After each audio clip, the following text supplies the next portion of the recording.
Para naman sa balitang ASEAN, ika-48 anibersaryo ng ASEAN, pinangunahan ni Malaysian Prime Minister Najib Razak. Ang ulat mula naman sa aming kasamang si Beth Kachin.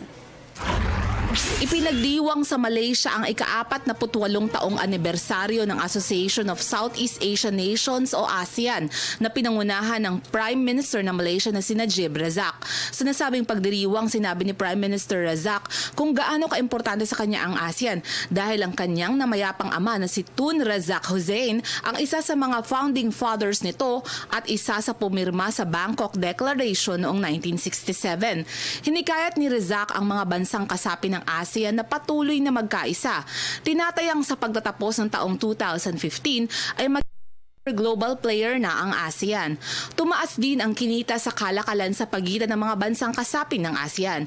Mula $458 billion noong 2008, naging $609 billion na ito noong isang taon. If we manage, it is important that we recognize and showcase those who are making a real difference in community building. There may be people or groups that are already well known, or there may be unsung heroes.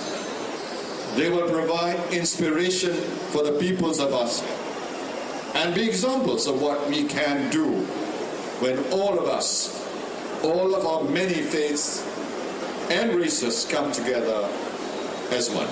Bilang bahagi ng pagdiriwang ng anibersaryo ng ASEAN ay inilunsad din ang ASEAN Guidebook na pinamagatang My ASEAN, My Home, isang aklat para sa mga bata na may layuning itaguyod ang pagkakaisa at magbigay ng malawak na kaalaman sa Ingles sa mga bansang kasapi ng ASEAN.